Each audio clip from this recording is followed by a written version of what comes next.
Let's take a look at this example. Again, we're supposed to find the derivatives of both sides of this equation. Okay, so what we're supposed to do? We're supposed to simply realize that anytime I do not see any coefficient, right, any constant next to y, there is always invisible one. And again, I have to use this formula. So I have constant 1 times the power 2 y, and I have exponent minus 1, 2 minus 1, and derivative of y with respect to x is equal. A is constant, okay, so I have 7a, okay, and next I'm supposed to write the power. Remember, anytime there is no power, there is always invisible one.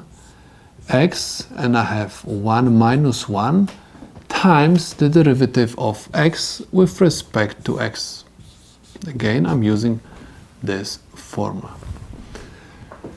So I have 1 times 2 is equal to y.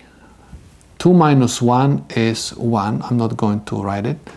And I have dy over dx is equal 7a, because 7a times 1 is 7a, times x to power 0, dx over dx is equal 1. I'm not going to write this.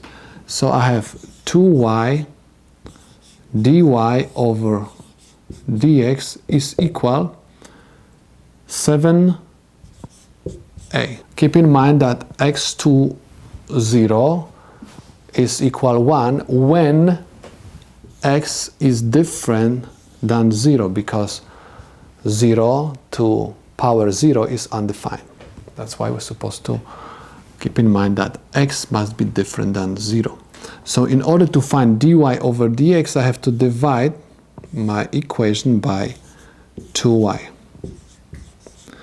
2y and 2y will cancel out, and I have dy over dx equals 7a